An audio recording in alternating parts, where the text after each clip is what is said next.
Next in local coverage, you can count on a jury sentenced Brandon Council to death. We've got reaction in a live report from the federal courthouse in Florence.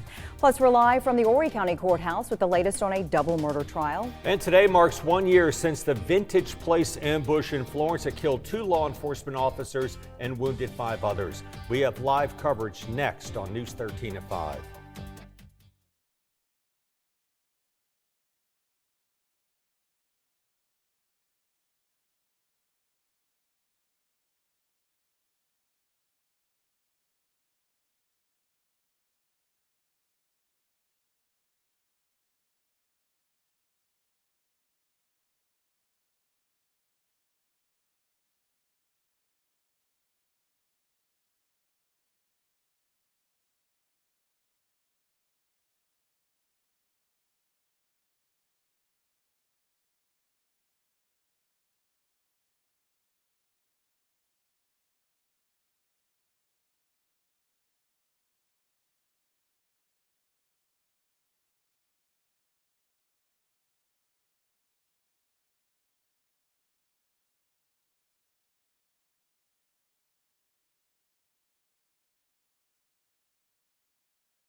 Coverage you can count on at 5 starts now.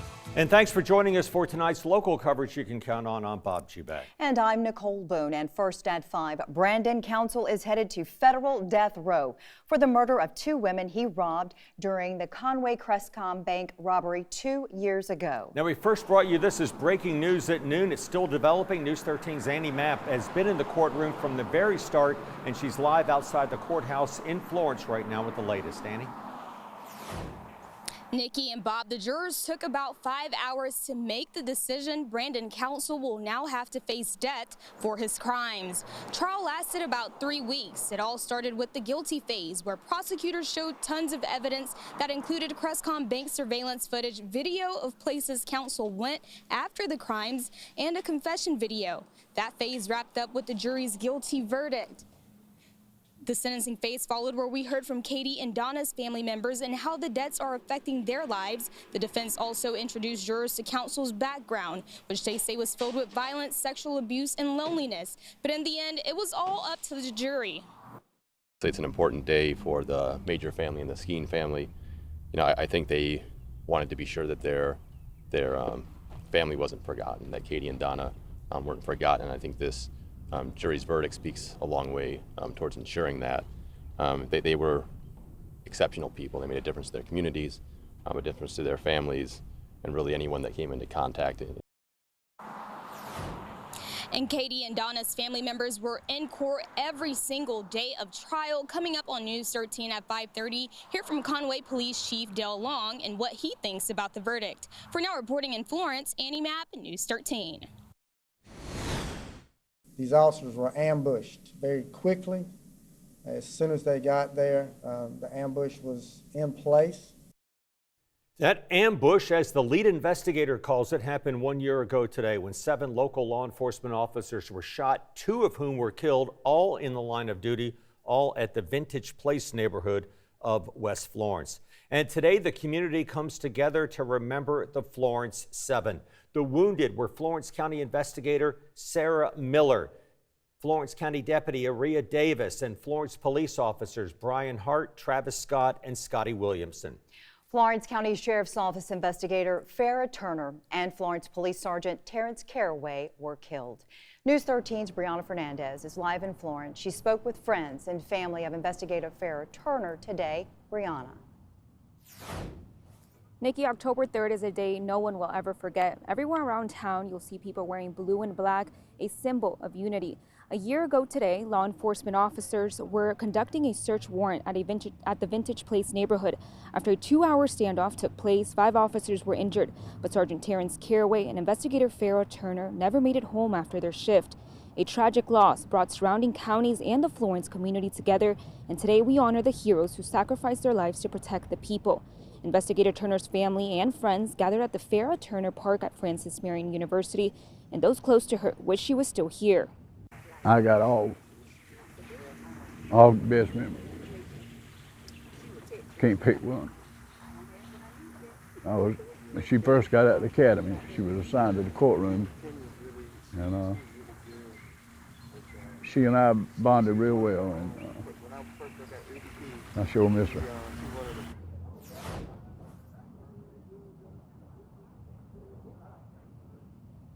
Coming up at 6, you'll hear from Investigator Turner's roommate and how she remembers her. In Florence, for News 13, I'm Brianna Fernandez. Thank you, Brianna. As we said, the ambush happened in the Vintage Place neighborhood off Hoffmeyer Road, just west of the Florence city limits. And again, one of the heroes that day was Florence Police Sergeant Terrence Caraway, and here's some sound from his last call. Central, be advised, 272 will not be responding. 272, answer his last call, October the 3rd, 2018. Rest in peace, 272, Sergeant Terrence Caraway. Investigator Farrah Turner fought for her life for 19 days before she passed. The Florence County Sheriff's Office honored her with a last call on October 28th.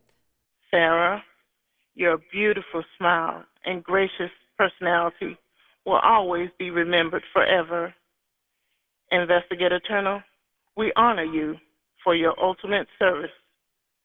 Your service to the Florence County Sheriff's Office and the citizens of Florence County will forever be remembered.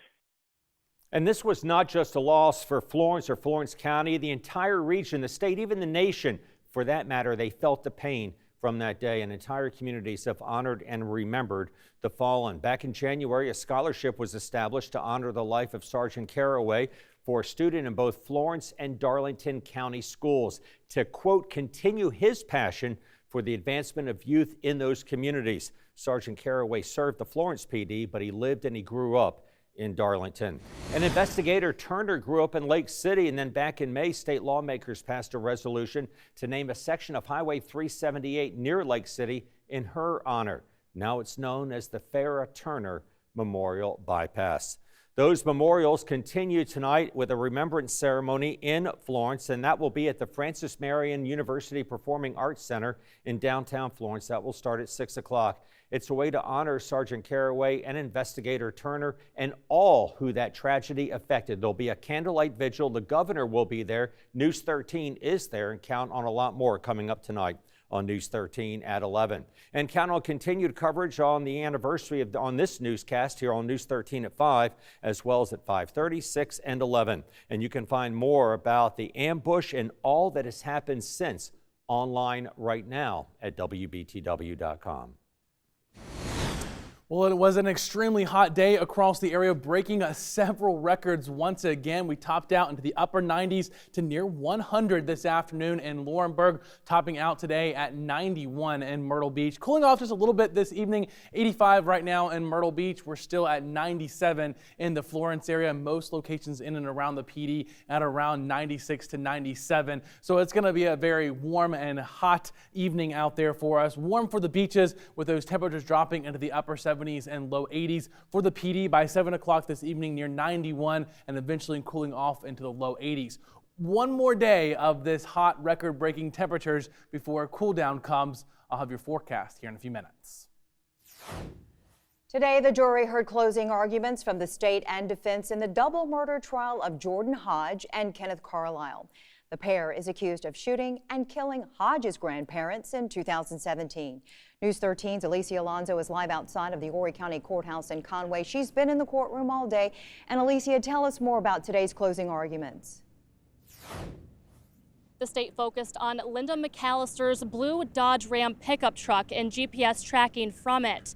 They also focused on over $11,000 spent as a motive. An FBI agent explained the path of McAllister's truck on July 3rd, the last time the victims were seen alive. The state made the argument that the victims were shot inside the truck, where bullet casings were also found, and their bodies were taken to a boat landing near Bucksville. GPS tracking showed the truck traveled from the suspect's shared trailer to the boat landing for over 20 minutes, then made several stops to the victim's home, a car wash, and a Walmart in Conway. Is it legal to go to a car wash? Of course it's not. What's important that he knew there was one there and that it was open all night. And that's immediately where they went after the Dewberry Drive. After Dewberry Drive, or after the car wash, where'd they go? They went to Walmart like they won the lottery. Right now, the jury is currently deliberating this suspect's fate. Stay with us both on air and online for the latest. Live in Conway for News 13, I'm Alicia Alonso. News 13 on-time traffic sponsored by Joy Law Firm. Just call Joy. Well, right now we've got some heavy traffic in and around the Conway area from Coastal Carolina University all the way up to 701 there in Conway. And we've got an accident right now on 501. Not seeing a whole lot of congestion with that, but expect some delays as traffic starts to continue to pick up this evening. South Strand traffic there on 17 bypass is looking good. North Strand there near Barefoot Landing, we've got an accident on 17 near 22.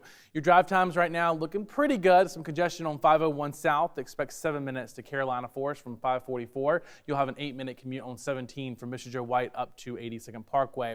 A little bit of congestion in and around the Florence area on some of the major spots there on 76 and 52. Otherwise, not seeing any accidents, and I-95 is looking good. On 76, expect 4 minutes from 5 Points to Irby Street, and it should take you 7 minutes there on 52 from 76 up to I-95. And staying on the roads, happening tonight, lane closures for the Highway 31 extension project in Horry County. The left 2 lanes of westbound Highway 544, that's going toward Conway, will be closed from Dick Pond Road to the 31 bridge. That closure starts tonight at 6 o'clock. It continues until 6 o'clock tomorrow morning for overhead signage work. Coming up, where one woman found a spy camera in her home and advice from the experts on how to find them in yours. Next, you're watching News 13 at 5. It's more local coverage you can count on, and it continues after the break.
Just going inside that house is chilling to see how the house was set up.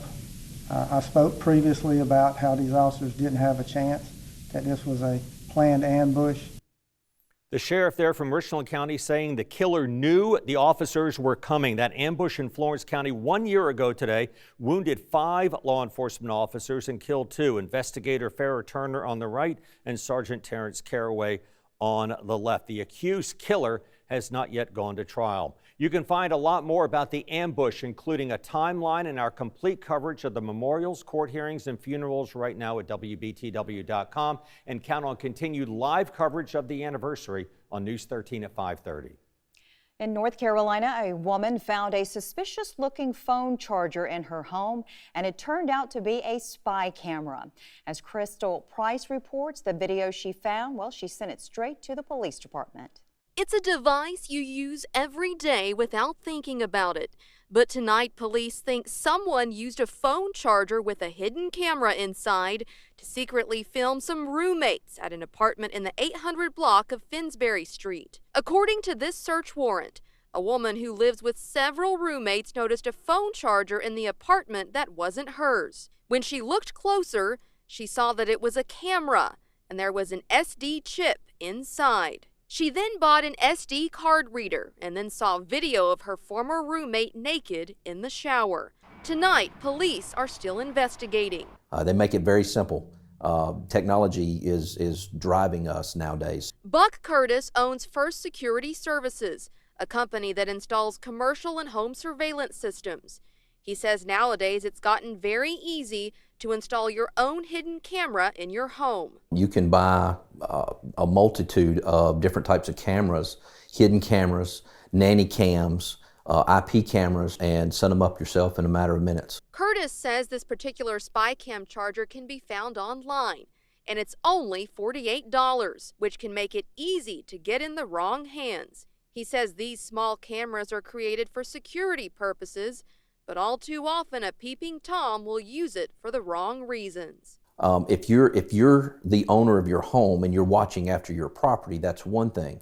But if you're in a situation where you are living with others and you place something there, that's an invasion of privacy, and that's a legal matter. Meanwhile, staying in North Carolina, a bill to increase penalties for assaults on law enforcement officers with a weapon heads to Governor Roy Cooper's desk. The state house yesterday gave final approval of Connor's Law. That law is named in honor of North Carolina State Trooper Kevin Connor, who was shot and killed during a traffic stop last year in Columbus County. 2 people are charged in that case. Well, today was the 3rd hottest day on record in October for Florence. Now, as we head into the weekend, we are going to be seeing some pretty significant changes as we will get a cool down. I'll let you know what to expect coming up.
And now, here's your Storm Tracker 13 forecast.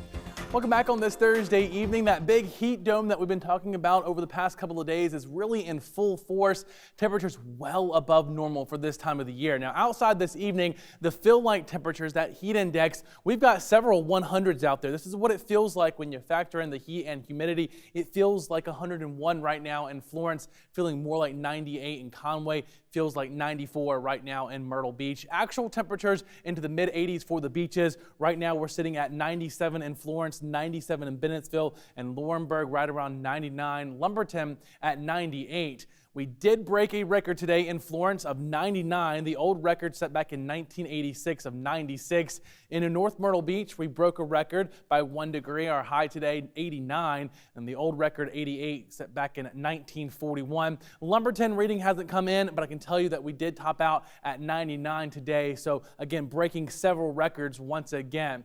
Temperature-wise across the southeast, the east coast, again, we got that big heat dome, but notice what's happening back off towards the west. Much cooler temperatures, and it all has to do with this cold front. Eventually, that's going to be sliding to the south of us as we head into the weekend, and that's going to draw in some slightly cooler air at or slightly below normal. So all quiet this evening, going into the overnight period, all quiet. Mostly clear to start our morning tomorrow, and then we'll have a few more clouds coming in here as we work our way through the afternoon and evening, and can't completely rule out a stray shower or storm tomorrow evening and early Saturday as well. Put in a 20% chance for Saturday as we may get a little bit of cloud cover and an isolated shower or two. But with that front, unfortunately, there's not a whole lot of moisture. So your forecast for tonight, mostly clear, warm and muggy. Temperatures into the upper 60s and low 70s inland, mid 70s for the beaches. We'll have mostly clear skies out there for tomorrow morning, and then we'll have that mixture of sun and clouds as we go throughout tomorrow afternoon.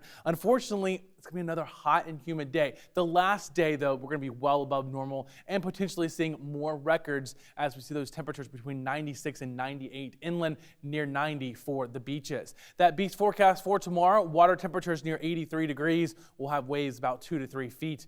And again, we're going to see a pretty nice weekend, some cooler temperatures out there at or again slightly below normal for this time of the year. Temperatures into the mid 70s for your Saturday. A little bit warmer on Sunday for the PD, right around 80, back to 84 on a Monday. Another cold front comes in, and that's going to knock the temperatures back down into the mid and upper 70s as we work our way into Tuesday and Wednesday. And same thing for the beaches, mid and upper 70s this weekend. Plenty of sunshine. We'll have a little bit of that mixture of sun and clouds out there. A little bit warmer for your Monday, right around 80, and then back to the upper 70s as we head into next week. So a little bit of that fall air coming back into play. Very good, Jonathan. Thank you so much. President Trump has signed the Autism Cares Act into law. Among other things, it provides $1.8 billion in funding over the next 5 years for autism programs at the CDC, the National Institutes of Health, and at the Health Resources and Services Administration. This is an extension of an existing program created back in 2006. In a tweet, the president said, quote, "You are not forgotten. We are fighting for you," end quote. Happening today, electronic WIC or food stamp benefits are available here in our area. Health clinics across the viewing area will issue the eWIC cards to buy approved foods at grocery stores. It's all part of a federal mandate by the USDA to implement the electronic systems by 2020. Coming up, Chevy unveils its newest Stingray. We'll show you its new features next. You're watching News 13 at 5. It's more local coverage you can count on.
In consumer coverage you can count on, Instagram rolls out a new feature aimed at stopping cyberbullies. It's called Restrict, and it gives users the power to keep certain users' comments invisible to others.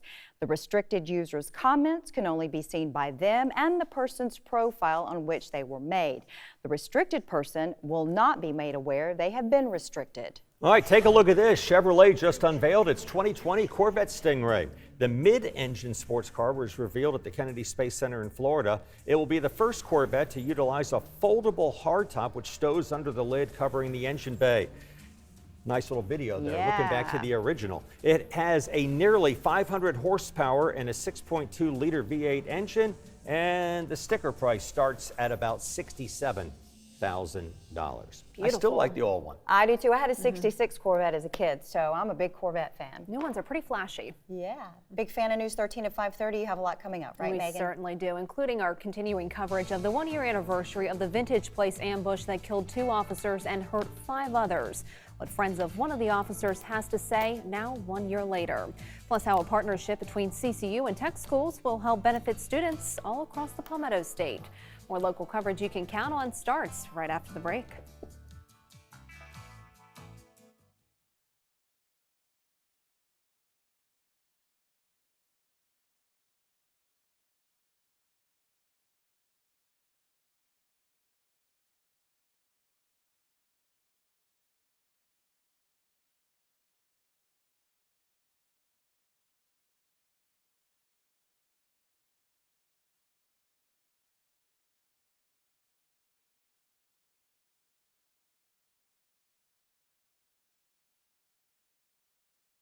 At 6 starts now.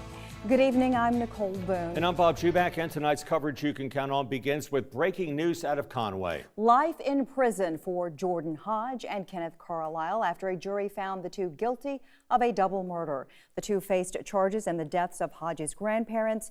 Both were found guilty of 2 counts of murder. We'll have more on this story a little later in the newscast. But today, law enforcement and the entire Florence area community honor the Florence 7. Today marks 1 year since 7 law enforcement officers were shot in Vintage Place, just west of Florence city limits. Florence County investigator Sarah Miller, Florence County Deputy Aria Davis, and Florence police officers Brian Hart, Travis Scott, and Scotty Williamson were wounded a year ago today. And Florence County Sheriff's Office investigator Farrah Turner and Florence Police Sergeant Terrence Caraway were killed. News 13's Brianna Fernandez is live in Florence tonight, where a ceremony to remember the officers who died just got underway. Brianna. Nikki, today we honor the 5 law enforcement officers who were injured during the shooting, but we're also remembering Sergeant Terrence Caraway and investigator Farrah Turner, who lost their lives protecting the community. Cruiser 1 Central Dispatch, we're receiving no response from Cruiser 2, badge 272. It's just hard to imagine it's been a year already. It seems like it was just like yesterday that it happened.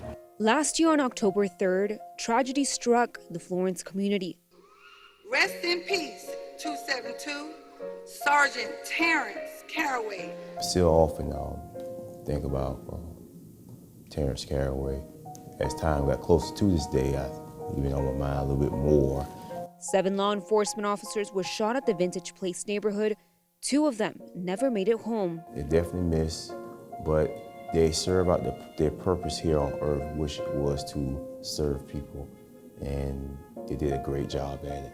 Attention all units, 166, Investigator Farrah Godwin Turner went 1042 for the final time on October the 22nd, 2018. Sergeant Terrence Caraway and investigator Farrah Turner died. Those who were with them that day can still recall the events of October 3rd. A little struggle. Get used to hearing the radio, responding to, I guess we like to say in law enforcement, hot calls. It was a little adjustment I had to get back to. 2 officers who let nothing, even the threat of losing their lives, stop them from protecting the community. Terrence, yeah, I wish he was still here. He was a good man. He could have retired and still be here today, but he sacrificed his life for this community. And the 5 who survived are holding their families a little tighter every day. I'm just thankful and truly blessed that I'm still here. A ceremony is taking place here at the FMU Performing Arts Center, and you can watch this live stream on our WBTW app. We're now live in Florence for News 13. I'm Brianna Fernandez. Thank you, Brianna. And right now, this is a live look at the remembrance ceremony that started just a few minutes ago. Looks like the place is pretty much packed. The governor is there among many others. News 13's Chris Spiker is also there. He'll have a live report from Florence on the remembrance tonight on News 13 at 11. The shooting happened last October 3rd outside of a home in the Vintage Place neighborhood off Hoffmeyer Road. Authorities say 3 deputies arranged to go to the home to speak with Seth Hopkins about a criminal sexual assault investigation and were ambushed by his father, Fred Hopkins. The 4 police officers got shot when they rushed to the scene to help. Fred Hopkins is charged with 2 counts of murder and 5 counts of attempted murder. He is currently in jail awaiting trial. Authorities can't speak about the case right now because of a judge's gag order. Seth Hopkins, meanwhile, faces a string of charges, including criminal sexual conduct with a minor, voyeurism, and attempted lewd acts on a minor. You'll find all our coverage on this story at WBTW.com.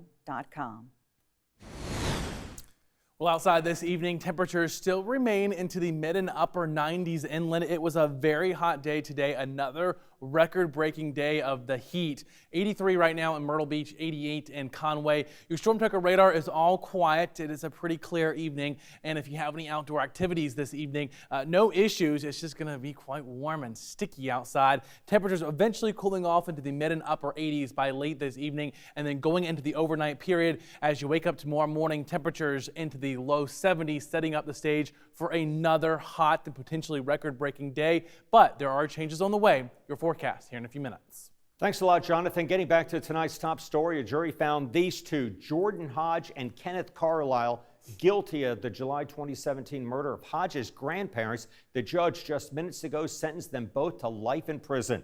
The state's closing arguments focused on GPS tracking of Linda McAllister's pickup truck and more than $11,000 spent as a motive.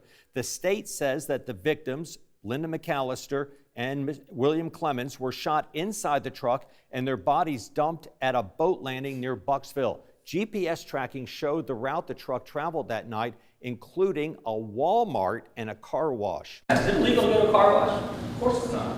What's important, they knew there was one there, and that it was open all night. And that's immediately where they went after the Dewberry drive. After Dewberry Drive, or after the car wash, where'd they go? They went to Walmart like they won the lottery. Again, Jordan Hodge and Kenneth Carlisle, each guilty, 2 counts of murder, each sentenced to life in prison. You'll find our full coverage on this case at WBTW.com. A jury today sentenced Brandon Council to death for the 2017 Crestcom bank robbery and double murder in Conway. News 13's Annie Mapp is live outside the federal courthouse in Florence. And Annie, you spoke to prosecutors about the verdict. Nikki, prosecutors say they fought hard for Donna Major and Katie Skeen's families to assure that Brandon Council faced the ultimate penalty. A jury made up of 8 women and 4 men chose the ultimate verdict. Council is now the first person to receive a federal death sentence in 2019, according to the Death Penalty Information Center in Washington, D.C. Prosecutors say they worked hard on this case with the help of multiple law enforcement agencies, but say there was tons of evidence, including surveillance video capturing Council at the Crestcom bank without a mask, committing the crimes. He also confessed during an interview with the FBI, where he says, quote, "It wasn't my intentions to get to that point. It was to survive or die trying." Everybody has some things in their past that they want to be considered. And at the end of the day, I believe this jury focused on what happened on August 21st. They focused on the aggravating evidence that made this a death penalty case, and their verdict reflects that. Donna and Katie's family spoke after the verdict was given and told Council his actions have affected them forever. For now, reporting live in Florence, Annie Mapp, News 13. Thanks a lot, Annie. Meanwhile, new at 6, this Little River man's accused of sexually assaulting a child. Horry County Police charged Matthew Miller with criminal sexual conduct with a minor under 11 in the first degree. Authorities say that the girl told investigators that on July 5th, Miller called her to come outside and smoke some marijuana in his car. She said after they smoked and she tried to get out of the car, Miller locked the car and assaulted her. Miller has prior arrests as well. He's in jail right now. He's held on a nearly $50,000 bond. And new at 6, these 3 people face a contributing to the delinquency of a minor charge after police say they bought and smoked marijuana with a minor. North Myrtle Beach police arrested Amir Abraham, Ashley Davis, and Joseph Lucette early on Tuesday. Officers say they found the group in a parked car and then searched the car because they smelled marijuana. Police say the minor told officers that she went with the 3 when they bought the marijuana. All 3 are out of jail tonight, each on a $2,500 bond. Today, a partnership was signed at Coastal Carolina University between the university and the South Carolina Technical College system. News 13's Hannah Rucker tells us what this means for students looking to transfer to CCU. A very exciting day out here on the CCU campus. This is going to make it that much easier for these technical students to make that transition to become a Coastal student. The one thing that we're all trying to do is to find a path where we can educate more and more individuals. A partnership between CCU and the technical colleges. But what does it mean? Well, CCU President David DeCenzo says technical students will now be able to transfer to CCU without the financial burden. When you figure again the cost of education, that they can go to a 2-year school, get their AA or AS degree, and come to Coastal Carolina University, and all their general education requirements will be completed. DeCenzo also says students can now transfer without losing any credits or lost time to graduation. So that as they transfer here as a true junior, they're starting into their respective majors and aren't again required to take other courses. On average, 300 students transfer from Horry Georgetown Tech to CCU every year. Technical College System President Tim Hardy says seeking their bachelor's will also help them in the workforce. Well, I think for our students across the state, the associate degree is a great first step for them, but many jobs that exist in our state require a bachelor's degree. It's one of the benefits for the system for students that want the transfer. A very special day out here. I actually spoke with some people who were students here decades ago, and they are just excited to see all of these big changes happening right here on campus. Reporting at CCU for News 13, I'm Hannah Rucker. New at 6, a groundbreaking ceremony today at the Florence Veterans Park for a Gold Star monument. The new monument will honor families who've lost a loved one serving in the armed forces. Members of the Veterans Park Committee, as well as Brown Memorials, which will design and build the monument, and also Gold Star family members, they all attended. The monument will be dedicated on Veterans Day, November the 11th. The Florence Veterans Park is located behind the Florence Center. Well, drought conditions across the southeast may increase the risk of wildfires. And that includes in South Carolina. Next on News 13, how state agencies prepare. And Jonathan's forecast shows you when things will cool down when News 13's coverage you can count on continues.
You're watching News 13 at 6, and the South Carolina Forestry Commission asked people to be careful when it comes to any outdoor burning, including barbecuing. And that's because of an increased threat of wildfires. News 13's Georgia Godfrey reports.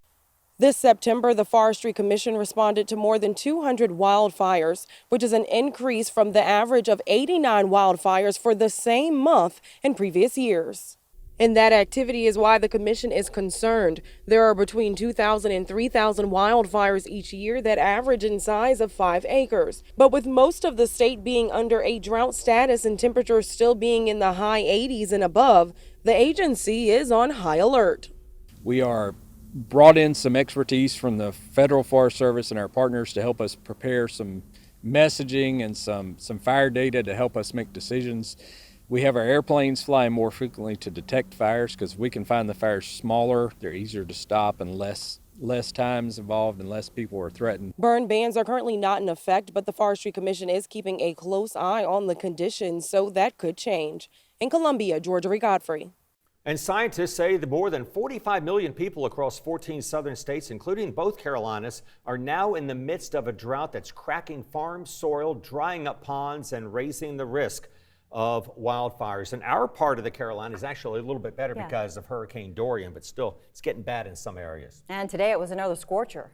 Definitely was. Several record-breaking temperatures today, and we could potentially see more of those record temperatures tomorrow. But there are some changes on the way. If you like some of the cooler air, I'll have your forecast coming up.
And now, here's your Storm Tracker 13 forecast.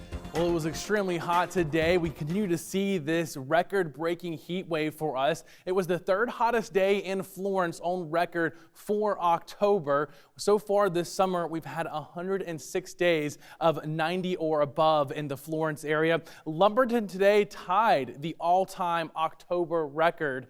And again, we're going to continue to potentially see more of those record-breaking temperatures for tomorrow.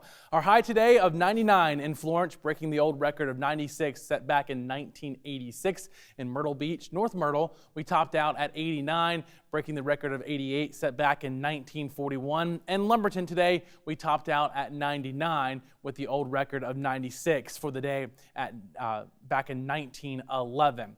This evening, temperatures still sitting into the mid and upper 90s, 98 right now in Laurinburg. These are not the heat index. This is the actual temperatures. 94 in Florence, 83 in Myrtle Beach. The heat index, that's what it feels like with the humidity. It still feels like 100 right now in Bennettsville. Bennettsville, they're at 95 in Marion, and it still feels like 97 right now in Florence. Notice this big heat dome that we've got over the south and the southeast, and much cooler temperatures back to the west and northwest. Eventually, this cooler air is going to be filtering back to the south as this cold front sweeps in as we head into late Friday going into Saturday. So this evening, you'll notice here, we've got mostly clear skies, hardly a cloud in the sky. And then same thing for tomorrow. We're going to start out with mostly clear skies. We'll see plenty of sunshine for tomorrow. Late tomorrow evening into the overnight, you'll notice a few clouds, maybe an isolated shower or two as that cold front pushes in. And then as we work our way into Saturday afternoon into the evening, high pressure is going to wedge down that cooler air, and we're going to stay fairly dry. Unfortunately, we could use some of that rain, but there's very little rain chances coming over the next several days. Your forecast for tonight, mostly clear, warm and muggy as you wake up tomorrow morning. Temperatures into the low 70s inland, mid 70s for the beaches. And tomorrow afternoon, continuing to see that very hot and humid conditions between 94 close to 98 inland, right around 90 for the beaches. And again, potentially seeing record-breaking temperatures as our forecast for tomorrow in Florence of 97, the record 98. Tomorrow, Grand Strand at 90 and the record at 90. So we could potentially tie that. Our 3-degree guarantee from yesterday in Conway of 93. We topped out at 93 today. So Glass Pro will donate another $100 to Caring in our lifetime, making so far for this month, we made it 2 days in a row of net 3 degrees. So again, 200 total there. Over the next 7 days, you'll notice those temperatures cooling off quite significantly to where we should be for this time of the year. Upper 70s to low 80s from your Saturday into Monday. Another cold front's going to come in. Very limited moisture with that as well, but an isolated shower or two is possible. And then temperatures kind of cooling back down into the mid and upper 70s for next week. As you can see there, that is a little bit below normal as we go into next weekend. Again, looking fairly nice. It sure is, Jonathan. Thank you so much. Next in sports, more honors roll in for the Carolina Panthers for the first month of the season. And Derek reveals this week's Grand Strand Blitz Player of the Week. It's all next in sports. Tonight on the CBS Evening News, startling new research today finds lung damage from vaping looks like chemical burns from World War I mustard gas. We've got that research and more tonight on the CBS Evening News.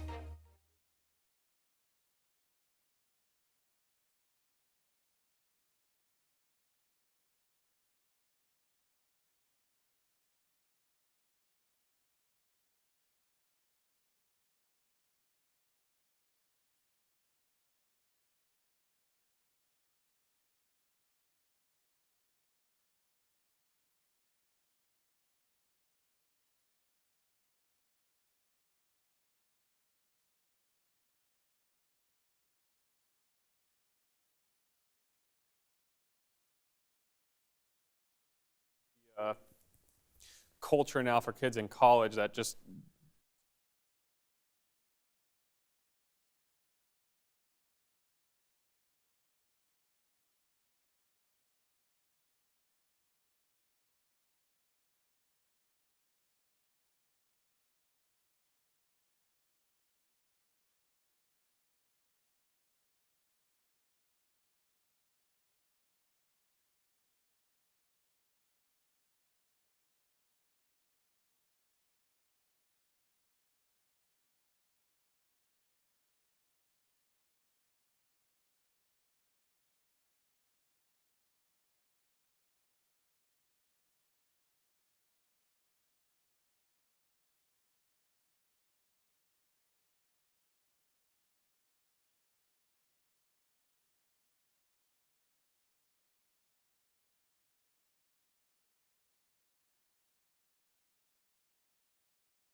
Here's Derek Kopp from the Anastapulo Law Firm Sports Desk. Don't scream. Call Akeem. Good evening, everyone, and welcome in for sports. It's Thursday, and that means our 2 Player of the Week presentations. We begin in the Grand Slam, where this receiver made some critical catches down the stretch to preserve a big win on the road. Riley, on behalf of News 13 and the Carolina Trust Federal Credit Union, we would like to present this plaque and this hat to you as our Grand Slam Blitz Player of the Week for week number 5. Congratulations. Now that's Ainer wide receiver Riley Phipps. What a game for him last Friday. He hauled in 5 passes, totaling 107 yards, and scoring 2 touchdowns in Ainer's big 36-29 victory over Class 5A opponent St. James, helping the Jackets stay state-ranked and unbeaten this fall. It feels good, but I always like to go back and celebrate with the big guys, because without them, I wouldn't be in there. Brotherhood, we trust each other. Every day we drill little things, blocking, from blocking right blocks to hitting right holes, just trusting each other. The Blue Jackets will hit the road tomorrow as they open Region 6 3A play against a very tough Toronto Braves team. More honors today for the Panthers as star running back Christian McCaffrey and rookie linebacker Brian Burns received monthly honors from the NFC. For McCaffrey, he had one of the best first 4 weeks of any Panther all time. He currently leads the NFL in rushing yards and broke the franchise record with 629 yards from scrimmage just in the month of September. Burns has certainly been worth that first-round investment up to this point. The former Seminole has 11 tackles. He leads all rookies with 2.5 sacks, 9 quarterback pressures, and he's blocked 2 punts as well. Carolina plays Sunday at home against Jacksonville. Gamecocks and Frank Martin have finalized all game times for the upcoming 2019-20 season. And good news for USC Hoops fans. Looks like every game will be televised this season. The Gamecocks' first 5 will be shown on the SEC Network or the SEC Network Plus. 5 games will be nationally televised, with the biggest of those being their December 22nd away game against the defending champs Virginia. That will be shown on ABC with tip-off set for 3. USC opens up with North Alabama at 7 on November 6th on the SEC Network Plus. Real quick now, with the wild cards all finished up, it's time for some true postseason baseball, beginning with the Cardinals and the Braves in the NLDS. This one got going. It starts shortly after 5 with Miles Nicholas for the Cards taking on midseason acquisition Dallas Keuchel for the Braves. At last check, the Braves are leading 1-0 after scoring their only run in the bottom of the first. That was off of an error. Keuchel is through 4 innings. No strikeouts yet, but just allowed 3 hits. Highlights from this one tonight at News 13 at 11. So an exciting day, and once again, more honors for Christian McCaffrey. Doesn't seem there's anything the guy can't do now. And former Pelicans manager Brian Snitker doing a great job with the Braves. That's very good. Good way to point that out. That's very true. And that's a very exciting team, and that Keuchel acquisition was crucial. We'll see if it pays off. All right, very good. Thanks, Derek. All right, the forecast for tonight, Jonathan. Not too bad tonight. We'll have mostly clear skies. It is going to be quite warm and muggy. Tomorrow, another hot and humid day, potentially seeing record-breaking temperatures. And then Saturday, a big change there. We go from the 90s to the mid-70s. You're going to really notice the cooler temperatures and the lower humidity. It's going to feel quite nice there on Saturday. Indeed it will. Thank you so much. And thank you for joining us for coverage you can count on. News, weather, sports, anytime at WBTW.com. The CBS Evening News is next. We'll see you again tonight at 11 right here on WBTW.